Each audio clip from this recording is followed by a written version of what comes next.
Tank Dell and the greatness that is Tank Dell. Go Cougs. He's a wide receiver for your Houston Texans.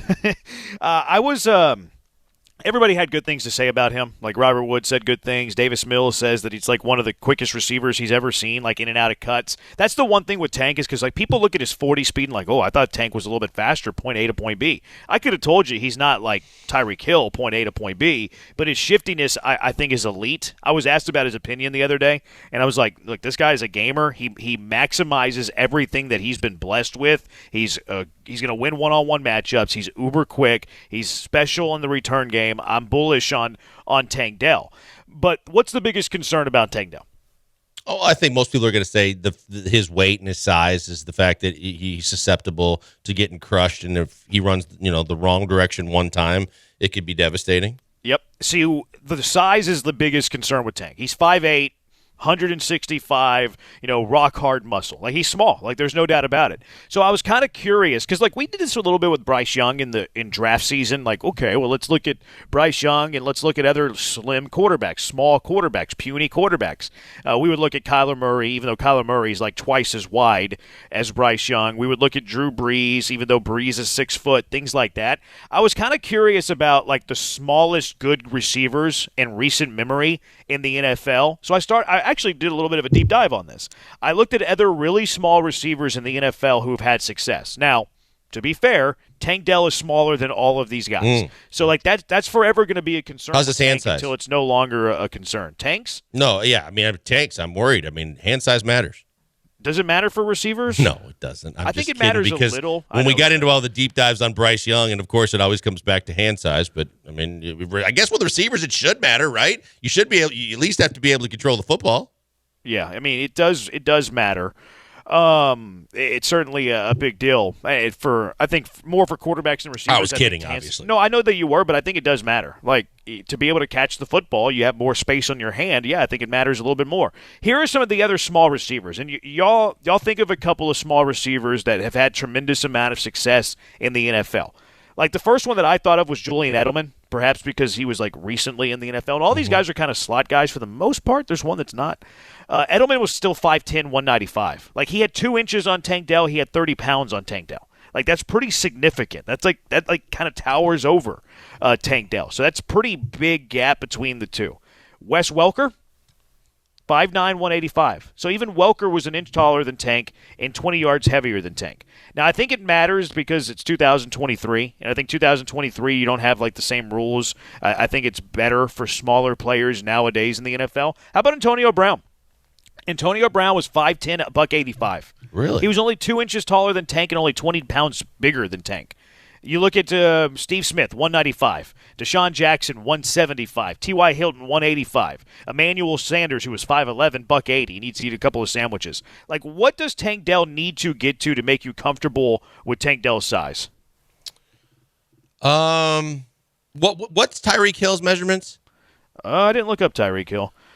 Because I think that's where I was going with this when you started to bring it up, is the fact that, look, I don't care what he weighs and how tall he is, as long as – because what my concern would be is that you're trying to put weight on him and trying to bulk him up to get more like Edelman and some of the guys that you mentioned, you might take away the most dynamic portion of his game, which is the shifty speed and just the flat-out blaze that makes defenses struggle to contain him. I don't want to get to a point where where the organization is focused on putting weight on him, and then it takes away some of that elusiveness. So I think the same reason why I don't think the Chiefs or the Dolphins are ever concerned about what Tyreek Hill weighs or, things like that. It's just the flat-out fact that he gets open, and when you put the ball in his hands, he makes things happen, and then you have to basically construct it, an offense around him to where he can also get down or get out of bounds. Yeah, see, I think it does matter, though. Like, to me, the size is going to come into play. It's just going to.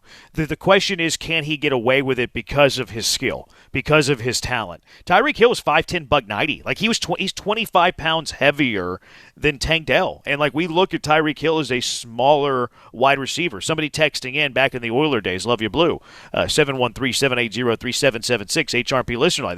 They mentioned Ernest Givens. I didn't realize Ernest Givens was only 5'9". I thought he was a little taller than 5'9", 180. What was White Shoes? Google.com. Okay. I don't know White Shoes' size. I'm just saying, because I thought Billy White Shoes was about the same size. Yeah, you would have to look at that up. 713-780-ESPN. So, like, the question that I'm kind of curious of, like, we just looked at a bunch of these really good wide receivers who were small. Welker, 185. Brown, 185. Deshaun Jackson, 175. T.Y. was 185. Steve Smith, Julian Edelman, even Tyreek Hill, 190, 195. Tank Dell right now is 165 pounds. You talk about, like, adding muscle and, like, it could, limit his athleticism.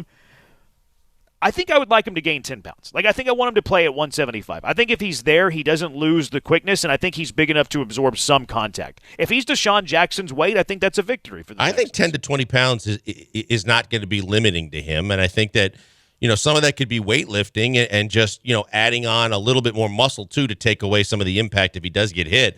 I think he's fully capable of putting 20 pounds on, and I don't think you're going to lose anything for what's going to make him effective and how they use him in the offense. Somebody said Dante Hall, the X Factor, walked off with Cody Stutes. Yeah. He didn't want to work with Cody Stutes, so he literally left the studio mid-show. Dante Hall is a good call. Nimitz Cougar, by the way. He was 5'8", 185, though. Like, he still had some weight on Tank Dell. Like, that was still 20 pounds heavier than Tank. Like Tank Dell might be the smallest wide receiver. If he turns good, Tank Dell might be the smallest good wide receiver in the history of the league. Cole Beasley is listed at 5'8", 174. Okay. And I think he's not as elusive as Tank Dell, but no, he had good hands. But he has good hands. He's more of a slot, whereas Tank's more of like getting space. Yeah, he's more like Cole Beasley's like Wes Welker light. It's Cole Beasley was the cousin of the guy that started ahead of me in high school baseball. It's a little bit of a sore subject. Just kidding. I love the Beasley family. There's really not a good comparison. Like when you type in like shortest wide receivers in the NFL, like Andre Hawkins was 5'7" and caught 500 yards worth of passes in 1 year. Yeah, that's what I mean. Like, I think to like throw in the parameter of a good receiver, because like there's been a lot of smaller receivers in the NFL, but for one to be good, like these are like usually the smallest smallest receivers that were good. Like the smallest one I think is Deshaun Jackson at 175 that has had a solid good career. I think that's achievable, though, for Tank. Like, if Tank's at the Combine at 165 in his rookie year, I think he can easily get up to 175, 180 by the time he's, like, in year 3, year 4. Like, it's interesting because Joe knows one of the guys that, until he recently had a knee injury, he's listed as a running back. But the way the Bears used Tariq Cohen was more like a slot-type, in-motion wide receiver, just get him in space type guy. And he's 5'6". Now, he's a little stockier, but, boy, he didn't lose his shiftiness and his ability to have quicks, too. It's funny because it's like when you think about like his size, like the first thing that pops into my mind is like Darren Sproles. That's the first name that I was thinking of. Like they're so like it's just it's apples and oranges. Jeremy, what about Sproles was just thick though? Like he was like a tree trunk. Oh yeah. What about J.J. Moses? J.J. Moses was pretty small, but I wouldn't qualify him as good, right? Well, I mean, he was better as a return guy, but there were times that he was used as a wide receiver, and at least I might be wrong, but if memory serves me, that he was in their 3 receiver packages, and he had times where he could catch the football and be an impact. He had one like solid receiving year. He caught 53 passes for 775 yards in 2000, and like that was his best season. So like that's a factor. That's pretty good. It's a good year. He was 5'6", 175. So like he was not that small, like he was short, but he was like built pretty good. Yeah, I wouldn't have guessed he Randall was Cobb's not very big. That might be a good one. Tank. Well, but I think everybody's bigger than Tank. I think what's hard about this is everyone's going Cobb to be. is 190, man. Like Cobb's got some pretty good size to him. Like he's short, but like he's thick. Like the next 2 guys I thought of, I was like immediate reaction was 2 Pittsburgh Steelers, Mike Wallace and Santonio Holmes. But both those guys are like 5'10", 5'11", and 190 to 200 pounds. So I don't think there's really a comparison, honestly, in the NFL for Tank Dell, at least in terms of like good wide receivers. Santana Moss is 3'2", 4'3". He was small. I'd have to look at his exact weight. Tavon Austin, who was kind of like he was a West Virginia guy. He bounced around. He was Rams. Cowboys had him for a while. I think the Packers even gave him a try. But yeah, he had like a good year or two, and then he bounced around. Davon Austin was 5'8", 185. Who was the other one that I just said? Santana Moss. Santana Moss, I remember being short. He was stocky, though. Yeah, I remember him being short and stocky. Like, I don't remember him being that very skinny. Santana Moss was actually he's taller than I thought. 5'10". 5'10", 195. The best one, I think, on the text line, though, and I did not realize that he was this tiny. Like, he looked skinny, but I thought he was kind of tall where he didn't weigh this, like, little. Devontae Smith weighs 170 pounds. I was going to say that. 6 foot 170. Did you realize? I was looking it up. 6 foot 185. I thought he was taller, but I thought that he didn't have a whole lot of weight on him. Man, I didn't realize he was $170. Like, I knew he was slim, but I thought because he was 6 foot, he probably like got up to 185. And he won the Heisman, right? Yeah. Yeah. Marquise Hollywood Brown. Somebody texted us that one. What is? I didn't look up Hollywood Brown. He says that is his comparison. He's 5'9", 180. I mean, that's not that tall, but Tank is a little bitty. Like, they're listing Tank at 165. That's what he weighed in at the combine. So, like, see, that's kind of like the other part of this conversation is a lot of these players that we're talking about, it's their listed weight, not like their actual weight. Like, I bet you they list Tank in 175. Like, I bet you whenever the rookie bios come out next year, he's 170, 175. But his combine measurement was 165. I think he can put 20 pounds on, and I think he'll still be just fine.